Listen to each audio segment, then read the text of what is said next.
Greetings comic lovers and welcome back to Casually Comics, the channel where we chat all things comics, from reviews of comics new and old to history to anecdotes to really wherever our whims take us. While I was looking into the swap of costume that was Daredevil ditching his yellow tights for red ones, I was treated to the magic that is Daredevil issue 7, aka Namor tries to sue humanity. I object. You know you want to hear about that. But before we get started, I'm Sasha, and if you're enjoying this content, you know what to do. Hit that like button, hit that subscribe button, and join us on this comic book journey. This issue comes to us from 1965 and is written by Stan Lee with art by Wally Wood. Though if you want to hear a bit more about the muddy, creative waters surrounding that, you've got to check out our Daredevil costume video. You get more than just the Daredevil updating his wardrobe. I'll have a card and a link. Here comes Daredevil, the man without fear. This epic doesn't need any hard sell. It's one of Marvel's greatest. That actually was not true at the time, at least not initially. It picked up after Wally Wood got on, but then after he left, it would hit kind of a steady decline. It would stay even for a while and then slowly just kind of boop, boop, boop, boop, boop, until Frank Miller took over the book in the 80s. But this is the 60s and it's time to cover bait hard. Look, the Submariner threw Daredevil so hard it caused a rip in the space-time continuum, and the next day's paper fell through. Daredevil in mortal combat with Submariner. Test your might. Mortal Kombat! An encounter destined to be hailed as one of the proudest accomplishments of this new Marvel age of comics. An ankle-winged man in a Speedo with superhuman powers versus a street-level hero. A fight of the ages. The dawn of a new age. We open on Namor regally lounging in his Speedo on his throne and learn he's got way too many titles. Oh, the regal Namor, the first Prince of Atlantis, Emperor of the Deep, Lord of the Seven Seas, and Supreme Commander of the Undersea Legions. Namor's arrogant. I bet he makes everyone say all of those titles in the correct order. This is Krang. He's complaining that Namor hasn't pushed hard enough to get their people up to the surface, as is their right. They once had to flee, but now is their time to seize it back.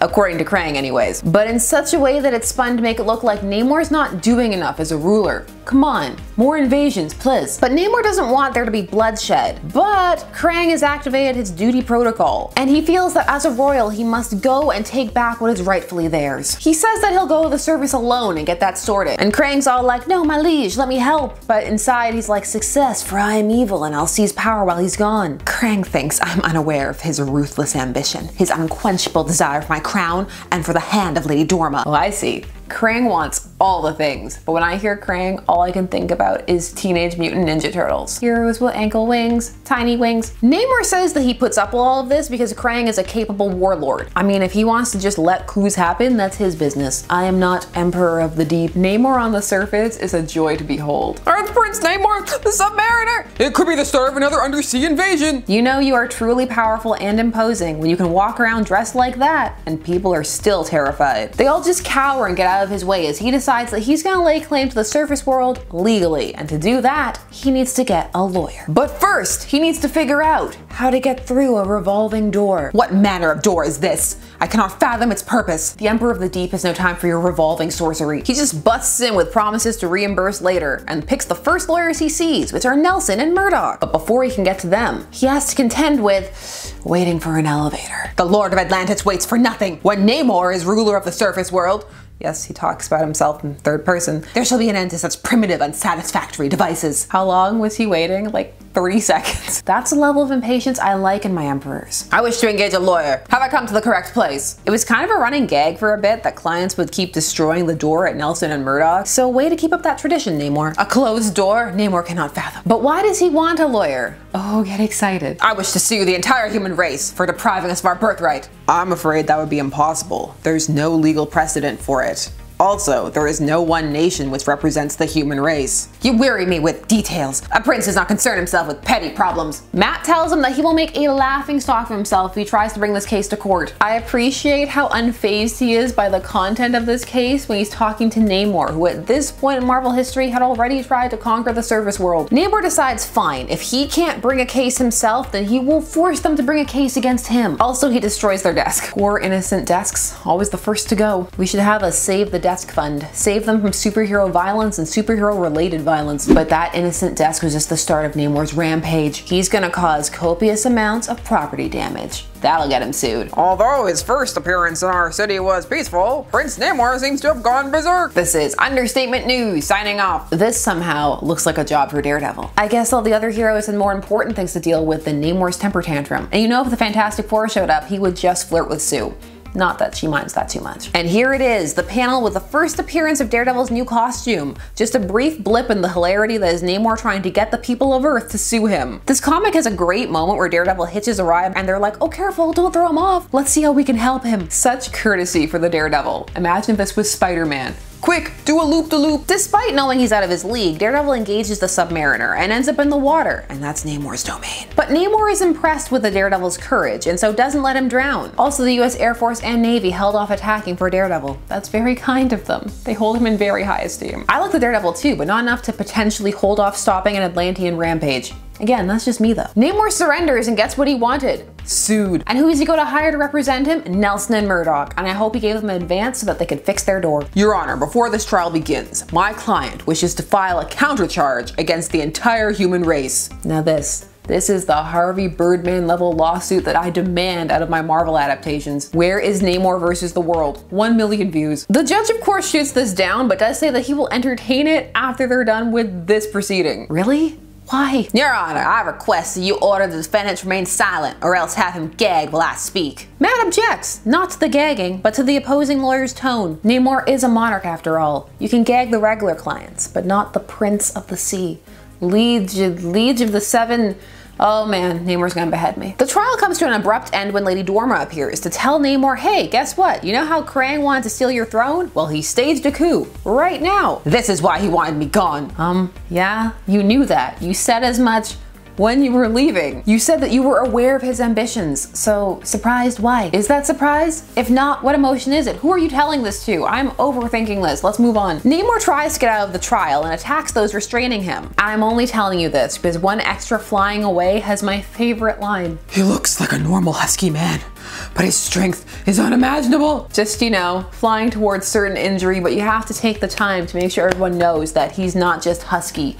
He's swole. Don't underestimate his husk. This trial was just not meant to be. The court calendar is filled till next week. It's the earliest date. But if you're patient, Namor cannot wait 30 seconds for an elevator. There's no way he can wait a whole week for a trial. Side note, that is an amazing turnaround. We should all be impressed with Matt. Can you imagine if he told him the actual average wait time for a trial? Hey there, Namor, so 2 years. We're gonna get you in 2 years. Our courts are very backed up here. Namor busts out, taking out walls, crushing guns, breaking more defenseless doors. Namor, stop! I'll arrange bail for you. I'll have you freed legally by nightfall. Matt's commitment to being so sincere during this ludicrous event is charming. This still looks like a job for Daredevil. Why? Because he's concerned that Namor is gonna hurt people in his quest to get back to the sea, and maybe he can stop that. Other heroes still not present. Remember, the proudest accomplishment of our new Marvel age. Daredevil talks to the army and convinces them to stop their tanks to see if he can subdue the Submariner. It's a deal, Daredevil. Why does he have so much cred?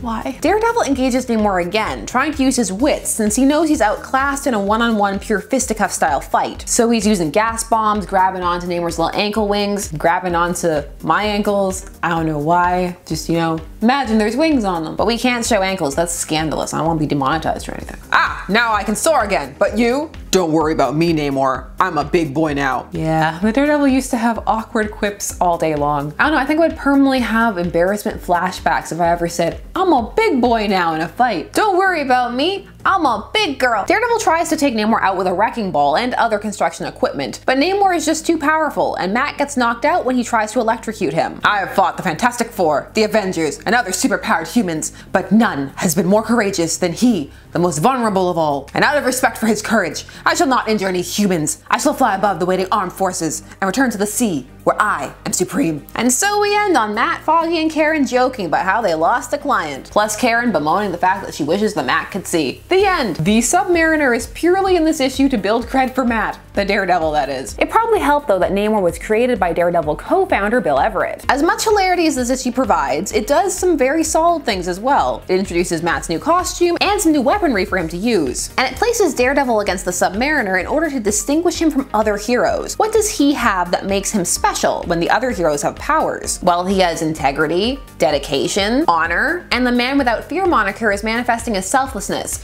He will put himself out there to make sure that other people don't get hurt. He doesn't care about his own own safety, he cares about the safety of others. He impresses an established, arrogant character and earns his respect, which is meant to impress the same upon the reader. And we're talking old established. Namor is from the Golden Age. Pre-Marvel being Marvel, we had Namor. He first appeared in 1939 in a comic called Marvel Comics Issue 1, back when the company was Timely Comics. Matt also continues to demonstrate his ability to kind of see people's true selves. It's a thing that was going on. Metaphorically speaking, he gathers a different sense of them than those who can see. For instance, with Namor he senses his inner nobility and dedication to his people, while Foggy and Karen see only his arrogance and abrasiveness. Which, I mean, fair. They're both right. Everybody's right. Hooray. Nobody gets sued. Uh-oh, Namor will be back. It's still odd to see Namor fighting the Daredevil though. It's an odd pairing that for sure feels like a mismatch. The rest of the story is also very silly and jumpy and has very, very few stakes. But hey, Namor trying to sue humanity and just the courtroom scene, as brief as it was, worth it. What did you think of this issue? What's your favorite comic book court case? Oh, so many to choose from. Fiction loves a good court case. Share your faves down below, and remember, when Namor is ruling us all, we will no longer have to wait for elevators. I, for one, am excited. Also, bask in my Titan Man shirt. It's not as great as Titan Man's, but no one can be Titan Man, and I have accepted this. My favorite number is not 8. Please do all the YouTube things. Like, share, comment, subscribe, and hit the bell notification so that you never miss a vid. Thanks so much for taking some time out of your day to spend it discussing comics with me. I always appreciate it, and I'll see you again soon. Bye-bye.